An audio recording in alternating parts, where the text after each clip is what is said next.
The Corporate Peer Challenge is a really well-known tool that the LGA has been using for a number of years now, and we still think that the main components of that hit the spots that it needs to. We remain committed to the principle that the Corporate Peer Challenge is support that is offered for the sector, by the sector. Anyone can read about how you might run a council, but actually the reality is that only those people on the ground doing it, your peers, fellow councillors and officers, are the ones who are best placed to understand why you're doing what you're doing and how that plays out and what the best ways really are to help to support you to get the very best from the process.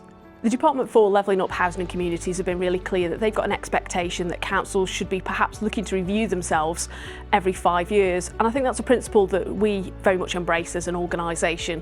But in terms of the structure of the report and the visit, broadly the same as people would expect, but perhaps with a more authoritative tone, and also more structure again around the back end of the process in terms of when you might receive the report, the timescales within which we would expect you to confirm and also then publish it online, as well as of course that all-important follow-up visit that happens about 6 to 12 months later.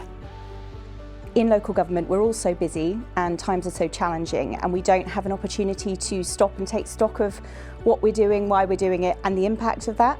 And so to have a peer challenge team come in, have a look at it and think, oh, actually, that's not quite right, or maybe you could be doing that better.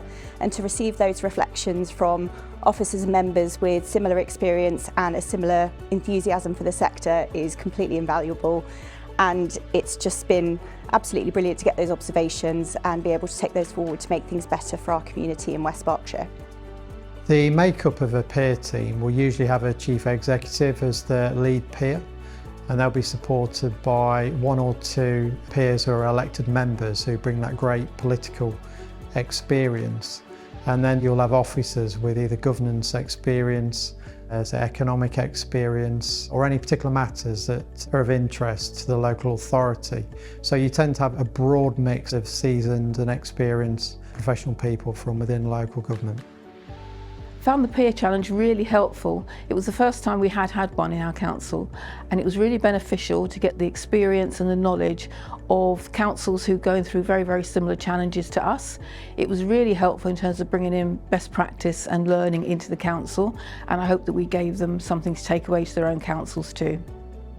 So I think in terms of the reasons why councils should undertake peer challenges, I think it's a really valuable opportunity to reflect on your own performance and your own achievements and successes, but also to think about your future and where you want to take your organisation.